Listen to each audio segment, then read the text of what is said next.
Olá, essa é a nossa segunda aula assíncrona. Novamente iremos utilizar o resumo do livro Fundamentos de Física do Harley Resnick, volume 2, nona edição. O capítulo que a gente vai trabalhar agora é o capítulo 15, que trata de oscilações, que são, na verdade, movimentos periódicos no tempo, ou seja, que se repetem em intervalos regulares.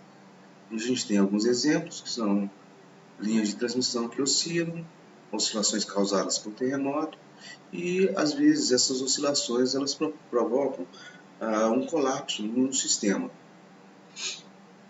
Como que ocorrem os movimentos harmônicos? A gente tem aqui uma figura que representa muito bem esse movimento harmônico. Mas vamos mostrar um exemplo que a gente já tinha trabalhado, que havíamos trabalhado em Física 1, acredito que todos já tenham visto, que é aquele sistema massa-mola, onde você tinha uma mola e uma massa fazendo com que essa mola oscilasse em torno de um ponto qualquer. Então ela fazia esse movimento vertical. Agora eu vou fazer o seguinte.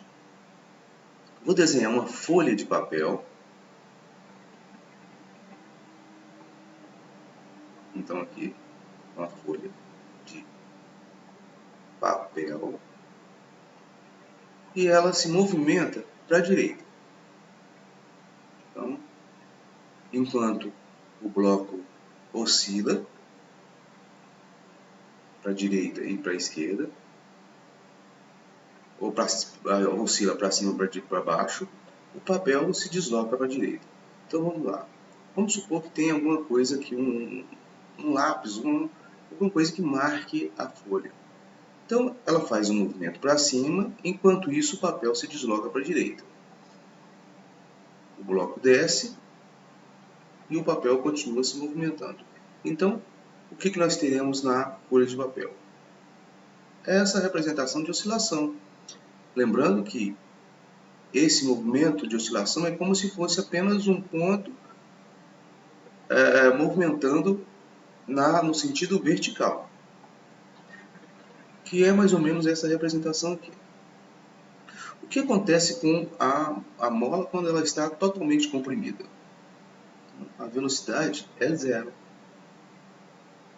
A mesma coisa ocorre no outro lado. Olha só, velocidade zero, a velocidade vai aumentando até chegar num ponto onde a velocidade é máxima. É zero, novamente ela vira velocidade máxima.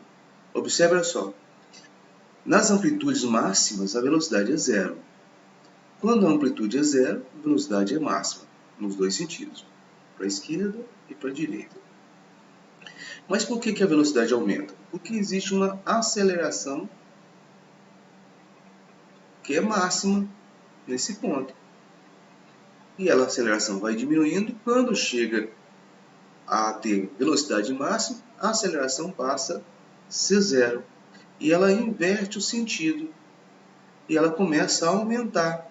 Quando ela chega nesse ponto aqui, nós temos a aceleração máxima para a direita. E novamente a velocidade começa a aumentar. Chegando a esse ponto, novamente a aceleração zero. E chegando ao ponto aqui, onde a velocidade novamente passa a ser zero, a aceleração máxima.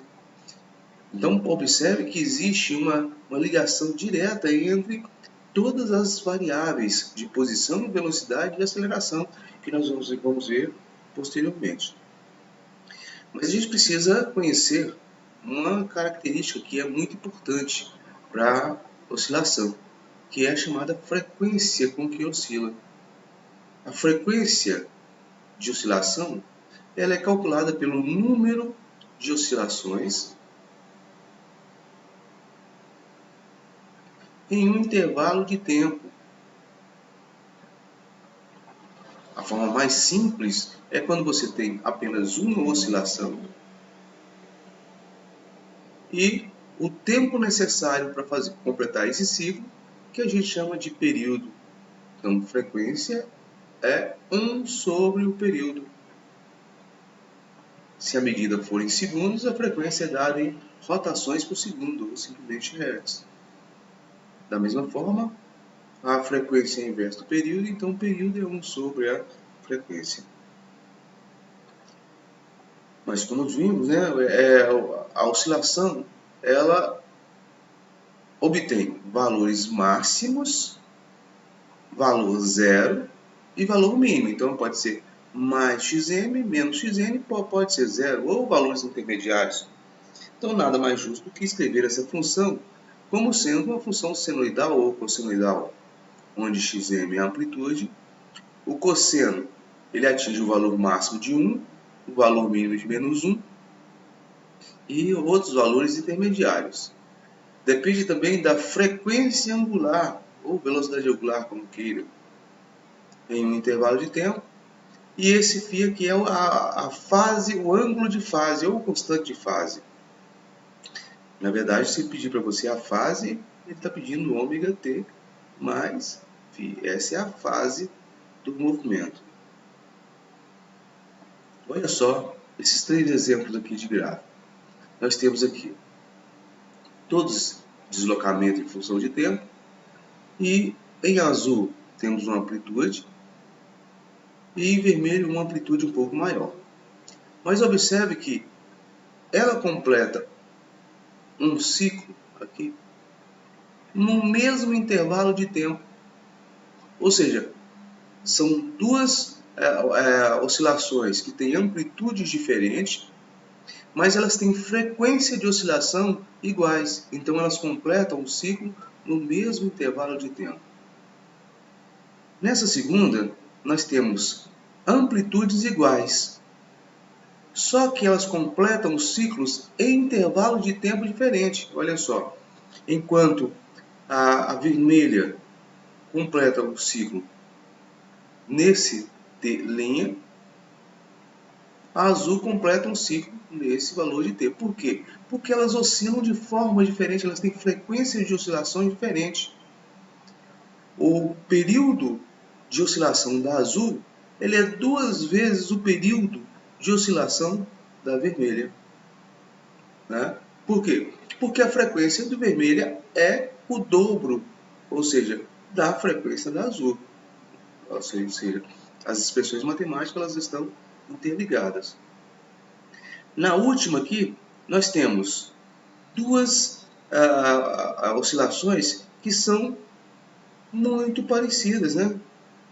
A única diferença entre elas é que uma, em azul, a fase dela, a constante de fase dela é 0, enquanto que a constante de fase da outra é menos π sobre 4. Ou seja, elas estão defasadas de um ângulo, uma fase menos π sobre 4. Elas completam o ciclo no mesmo intervalo de tempo, portanto elas têm a mesma frequência de oscilação. Mas essas ondas, o que elas fazem no intervalo de tempo? Elas se repetem. Então, se você tem uma onda que em um tempo qualquer ela está numa posição, essa posição ela vai se repetir novamente quando se completar um ciclo, ou seja, quando ao t acrescentar um período. Então, vamos colocar aqui para fase, constante de fase igual a 0, para facilitar os cálculos. Então, o x de t é xm cosseno de ômega t mais φ, né, o que é 0. Então, vou retirar aqui que eu não preciso dele. Igual a xm cosseno de ômega t mais um período. Xm vai embora. Aí nós temos que cosseno de ômega t igual a cosseno de ômega t mais período. Quando que duas funções que têm argumentos diferentes, esse aqui tem ômega t, e essa aqui é ômega t mais período. Quando que essas duas funções vão ser iguais? Quando ao argumento da primeira for acrescentado 2π. Então, ômega t mais 2π igual a ômega t mais o período. Então, esse aqui cancela com esse, fica ômega t igual a 2π. Então, ômega igual a 2π sobre t. Ou, como 1 sobre t é f, ômega 2π vezes f. A unidade no sistema internacional é radianos por segundo. Bom, mas e as velocidades e aceleração? Lembrando que aqui nós temos o x de t. Porque a velocidade é a derivada da posição em relação ao tempo. Então nós temos que derivar isso aqui. Derivada de uma função cosseno é a derivada da função e o derivada do argumento. Você tem que fazer a regra da cadeia.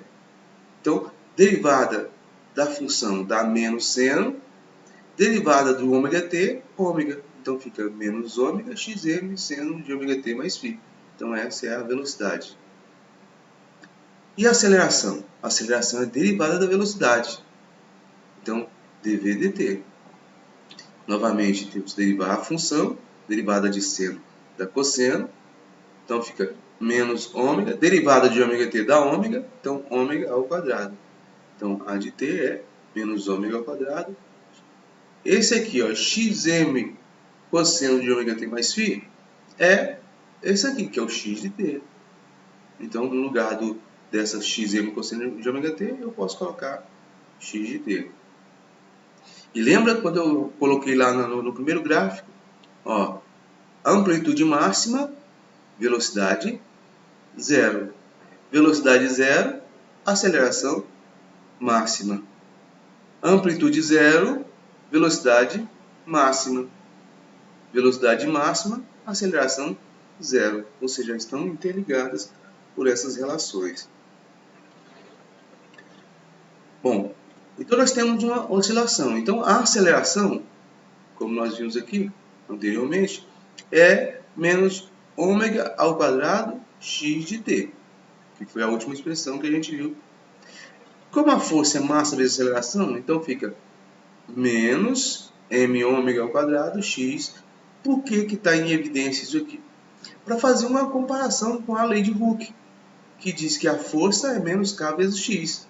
Então, por comparação, m ômega ao quadrado é k. Essa expressão matemática a gente vai precisar dela. Tá? Então, ômega é igual a raiz de k sobre m. Está aqui. Mas quem é ômega? Ômega 2π sobre t. Então, 2π sobre t é igual a raiz de k sobre m. Invertendo, fica t sobre 2π igual a raiz de m sobre k. Passo 2π multiplicando, então nós temos aqui t igual a 2π raiz de m sobre k. Temos também que calcular as energias que são associadas a esse movimento. Olha só. Lembrando que x de t é xm cosseno de ômega t mais φ. Então, a energia potencial é meio de kx ao quadrado. Então, no lugar do x de t, fica xm ao quadrado, porque o x está ao quadrado, cosseno ao quadrado de ômega t mais φ. E a energia cinética? Lembrando que a velocidade é igual a menos ômega xm seno de ômega t mais φ. Substituindo aqui, fica meio de... Olha só o que vai aparecer aqui. Fica assim, K de t meio m. No lugar do v, fica menos ômega, mas como está ao quadrado, fica ômega ao quadrado, xm ao quadrado, seno ao quadrado de ômega t mais φ. Olha só, apareceu m ômega ao quadrado, que nós vimos anteriormente. Ali, ó, m ômega ao quadrado é k. Então, nesse lugar aqui, m ômega ao quadrado, k. Então, ficou meio k xm ao quadrado, seno ao quadrado de ômega t mais φ. Mas a energia mecânica não é a soma das duas? Ó, meio de kxm ao quadrado tem nos dois. Então, coloco em evidência. Meio kxm ao quadrado. E aqui fica cosseno ao quadrado de ômega t mais φ mais seno ao quadrado de ômega t mais φ. Seno ao quadrado seno ao quadrado e mais cosseno ao quadrado, isso aí a gente sabe lá da trigonometria que é igual a 1. Então só sobra o meio de kxm ao quadrado. Isso é a expressão da energia mecânica. Então eu posso escrever tanto a energia mecânica em termos do tempo, olha só como que oscila. Em verde é a energia potencial, em vermelho energia cinética. A soma das duas dá essa linha escura aqui, que é a energia mecânica. Quando eu tenho energia potencial máxima, energia cinética zero. Quando eu tenho um meio termo para uma, eu tenho que ter meio termo para outra, que a soma tem que dar isso aqui. Quando a energia cinética é máxima, a energia mecânica, a energia potencial é zero. E assim por diante. E elas vão oscilando com o passar do tempo.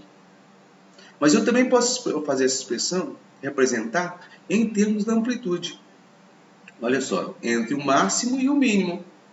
No máximo, amplitude máxima, energia potencial máxima. Enquanto a energia potencial é máxima, a energia cinética é zero. Quando a amplitude é zero, ou seja, quando o x de t é zero, energia potencial é zero e a energia cinética é máxima. E assim por diante. Ó. Energia potencial é verde, energia cinética vermelho. Mas existem outros pêndulos, né? Outras formas de oscilação, que é chamado um disco. Você tem um disco e aí você faz esse movimento com o disco. Gira nesse fio aqui de suspensão. Então gira esse disco e solta. E ele começa a oscilar nos dois sentidos, obtendo amplitude máxima e amplitude mínima. E assim por diante, em torno desse ponto de equilíbrio. Existe aqui um torque. O torque é dado pela constante de torção vezes o ângulo que ele oscila. O que muda na nossa expressão matemática? Muda que antes você tinha período, era igual a 2π raiz de m sobre k. Quando você tem um objeto que tenta se mover, girar, então não é conveniente você utilizar a massa, e sim o seu momento de inércia, que é como representa a distribuição de massa desse objeto. Então, aqui na nossa expressão, no lugar do m, vem momento de inércia. E no lugar da constante elástica, a gente coloca a constante de torção. Tá? E um pêndulo simples, um pêndulo qualquer. Um pêndulo, nós temos aqui que torque é R vetor F, ou RF seno de θ. Ou seja, quando você vai calcular um torque, você sempre procura o valor máximo pegando o braço da alavanca vezes a componente perpendicular da força, ou a força vezes a componente perpendicular do braço. Então é sempre assim. para obter o torque máximo, então você sempre pega os dois elementos, ó, sempre utilizando a componente perpendicular. Então nós temos aqui um pêndulo que oscila nesse ponto. Então, para baixo tem o peso, para cá, como aqui é θ, aqui também será θ, né? Então, para cá é o peso vezes o cosseno, para cá o peso vezes o seno. E aqui é um torque de restauração. Então, a gente coloca o sinal de menos aqui para representar essa restauração. Então, fica L peso vezes o seno de θ, igual a o torque também, lá da física 1, é calculado pelo momento de inércia vezes a aceleração angular. Então fica assim, alfa é igual a L, no lugar da força mg, seno de θ, dividido pelo momento de inércia. Mas isso aqui é verdadeiro para pequenos ângulos. Então, quando o θ for muito pequeno, e quando o θ é muito pequeno, ó, para θ pequeno, seno de θ é aproximadamente θ. Então, no lugar do seno de θ, a gente coloca apenas θ. Então, nós temos aqui a aceleração angular, que é igual a mgl sobre i vezes θ. Mas nós vimos anteriormente que a aceleração ela é igual a ômega ao quadrado vezes x de t. Quem é que faz o papel do deslocamento? O θ. Quem é que faz o papel do ômega ao quadrado? mgl sobre i. Então, ômega ao quadrado igual a mgl sobre i. Lembrando que tem um sinal de menos aqui de aceleração angular, que ela é no sentido contrário, tá? Quem é o ômega? 2π sobre t. Esse é o ômega. Igual a mgl sobre i. Invertendo e retirando a raiz quadrada, então t igual a 2π, ó, o 2π está ao quadrado, então fica raiz de i sobre mgl. Mas aqui está só L sobre G. Não, porque esse tipo de pêndulo aqui, o momento de inércia dele é igual a ml ao quadrado. Se você substituir, fica ml ao quadrado, então, t 2π raiz de ml ao quadrado sobre mgl. O m vai embora, o L, um dos L's vai embora com o de baixo, fica L sobre G. Por que eu escrevi essa expressão aqui? Ó? Porque a gente vai aproveitar ela para o pêndulo composto, para não ter que fazer de novo. Olha só o pêndulo composto. O pêndulo composto é um objeto que tem uma forma mais rígida. Então ele oscila, ele tem da mesma forma que o outro, uma componente que faz ele retornar, de uma força de restauração. Então ele tem o mesmo comportamento. Então o torque é 2π raiz de momento de inércia sobre mg. No caso L aqui faz o papel do H. Então mgh. A gente não precisa fazer o problema do mesmo novamente, né? Aqui o problema é que você tem que calcular esse momento de inércia. Que depois a gente, em um exemplo, a gente pode mostrar como que se calcula o momento de inércia. E as velocidades? Posição. Como é que a gente faz uma representação desse movimento harmônico simples em uma circunferência, num movimento circular uniforme? Nesse movimento circular uniforme, nós temos aqui uma posição P e aqui nós iremos representar em x de t. Como que a gente faz isso? Decompondo na direção horizontal. Então, olha só, a amplitude ela é constante, então x de t é igual a essa constante vezes o cosseno de ômega t mais φ, que é o ângulo de fase. E a velocidade? Vamos supor que ele esteja girando nesse sentido, no sentido anti-horário. Então a velocidade ela é tangencial. E se eu quero encontrar a velocidade, que é decompor isso aqui no sentido horizontal, ó, que é esse comprimento aqui, eu tenho que primeiro conhecer quem é aquele ângulo lá em cima, para decompor. Ó, eu tenho que conhecer esse ângulo. Como é que eu faço isso? Se esse aqui é ômega t mais φ, esse aqui também é ômega t mais φ, né? Retas paralelas, alternos, internos. E esse aqui é o complemento. Para quem? Para 90 graus. Mas aqui eu tenho um 90. Então significa que esse ângulo aqui é igual a esse, portanto igual a esse. Então se eu quero decompor para cá, então eu tenho um V de t, e esse cateto aqui é o cateto oposto. O V de t é igual àquela amplitude, que é o ômega xm, menos para a esquerda, ômega xm. E aqui nós temos, ao invés do cosseno, o seno de ômega t mais φ. Já para a aceleração ela é radial, ela aponta para o centro. Então nós temos aqui a aceleração e novamente utilizamos o cosseno para representar a aceleração. É só decompor e utilizar a amplitude, que é o ômega ao quadrado xm, e a aceleração apontando para o centro. Mas nesses movimentos harmônicos, alguns deles são amortecidos, que é o caso de um automóvel, né?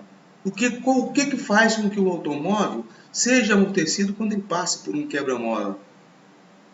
Existem alguns cilindros que são colocados junto da roda dianteira ou traseira, dependendo do tipo de automóvel. E esses cilindros são chamados de amortecedores. Eles são compostos de fluidos que fornecem um amortecimento, uma resistência. Então aqui está um exemplo. Eu tenho uma mola e uma placa que aumenta a resistência a esse fluido movimentar para cima e para baixo. Então nós temos duas forças. Uma força elástica. Quando que está acontecendo isso? Quando ele estiver descendo. E essa mesma força, e uma outra força aqui, que é a força da pá. A gente sabe que, segundo a lei de Newton, que a soma das forças é massa vezes aceleração. E que a aceleração é d2x dt2, ou seja, tem que derivar duas vezes a posição, deriva uma vez da velocidade, aí tem que derivar a velocidade para achar a aceleração.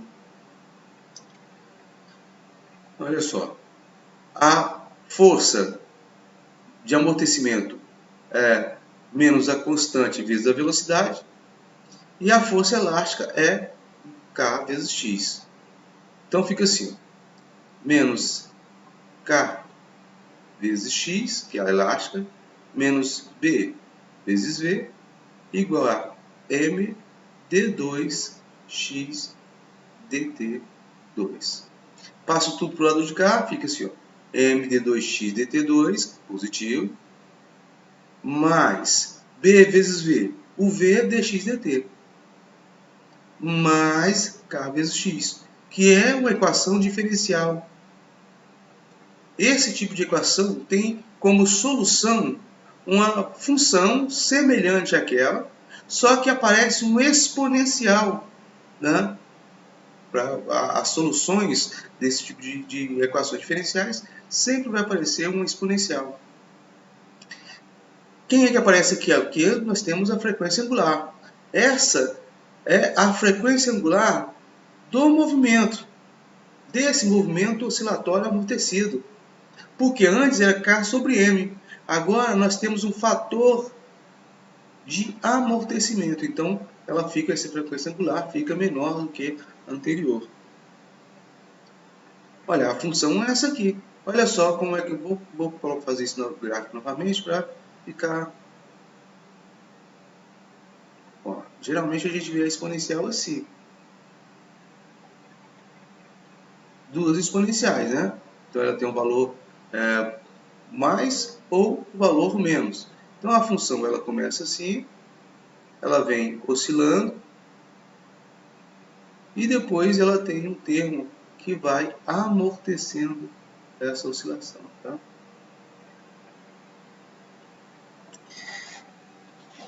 Bom, aqui a gente tem um outro tipo de exemplo, né? Eu fiz um desenho aqui de um balanço. Tá? Nesse balanço tem uma criança e ela está fazendo esse movimento, né, oscilatório. Então, faz esse movimento. E aqui tem outra pessoa empurrando esse balanço. Quando que ela vai conseguir fazer com que o balanço atinja uma altura maior? Se ela acompanhar o movimento da criança. Ou seja, se ela empurrar a criança quando o balanço estiver chegando, ela vai parar o balanço, ela não vai conseguir. Ela tem que acompanhar o movimento. Quando o movimento estiver chegando na sua amplitude máxima, aí ela força novamente e aí ela acompanha esse movimento. Então nós temos aqui uma frequência externa e essa criança, junto com o balanço, tem uma frequência natural. Quando a frequência externa for igual à frequência natural, a gente tem aquela situação de ressonância, ou seja, quando ele atinge a oscilação máxima possível. É que em algumas construções de automóveis, aviões, por exemplo, vamos pensar num avião aqui. Então, aqui a cabine, a asa, né? E aqui está o motor, ó.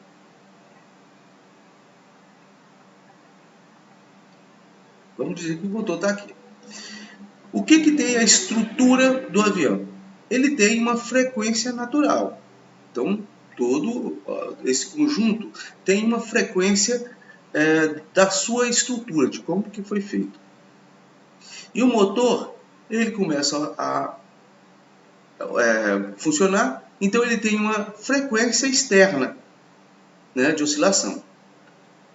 Se essa frequência externa ela se coincidir com a frequência de oscilação da estrutura do avião, essas asas elas vão começar a oscilar mais ainda, que a gente chama de ressonância. Então, o que se procura é obter uma situação onde você não tenha essas frequências muito próximas uma da outra. Você já deve ter ouvido falar de um acidente, de um terremoto que teve na cidade do México, onde vários edifícios caíram. Então, os edifícios que tinham a altura muito grande ou muito pequena, né, eles sofreram com as oscilações, enquanto outros que tinham a altura média não tiveram o mesmo efeito. Então, por causa da frequência de oscilação do terremoto, que quando coincidiu, quando havia coincidido com a frequência da construção, então você tinha aqui o edifício, então toda a construção, onde essa estrutura tinha uma frequência. Aí vem um terremoto com a frequência externa,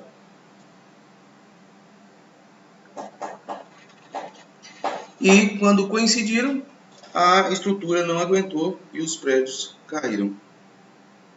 Como que ocorre isso aqui? Aqui nós temos aqui um exemplo de frequência, a razão entre a frequência externa e a frequência da estrutura. Esse primeiro aqui ele tem um amortecimento de 140 gramas por segundo. O outro 70 gramas por segundo. 50 gramas por segundo. Ou seja, fator de amortecimento maior significa que você tem um pico menor. E aí vai diminuindo o amortecimento, significa que a amplitude da oscilação ela é cada vez maior. Mas o interessante é que esse pico ele ocorre nessa situação aqui, quando a razão entre a frequência externa for igual a 1, a razão entre a frequência externa e a frequência natural de oscilação. Tá ok? Aqui eu tenho um exemplo, que é para a gente resolver, que vocês devem entregar. E ele pede qual é o período do movimento harmônico simples. Então, período igual a 2π raiz do momento de inércia mgh. Então, essa é a expressão matemática. Primeiro, qual que é a distância h onde você está, onde o pino está preso? H igual a D. Então, nesse ponto, você coloca D. Como que eu calculo o momento de inércia? Lá da Física 1, ou da quem faz mecânica ou resistência de materiais, calcula o momento de inércia pelo teorema dos eixos paralelos.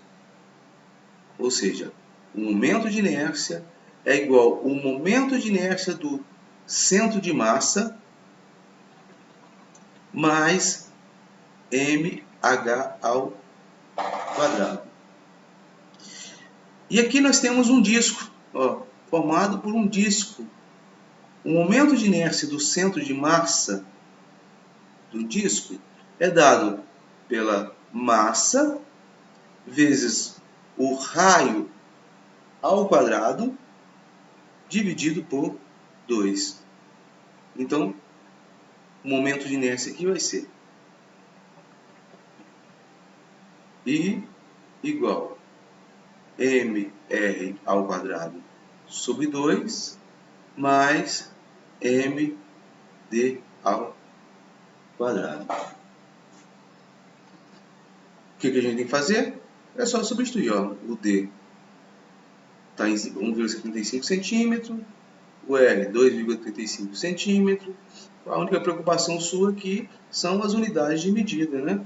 Então, se as unidades de medida estiverem corretas, não tem problema nenhum, você vai encontrar o período tranquilamente. Tá ok? Então, até a nossa próxima aula.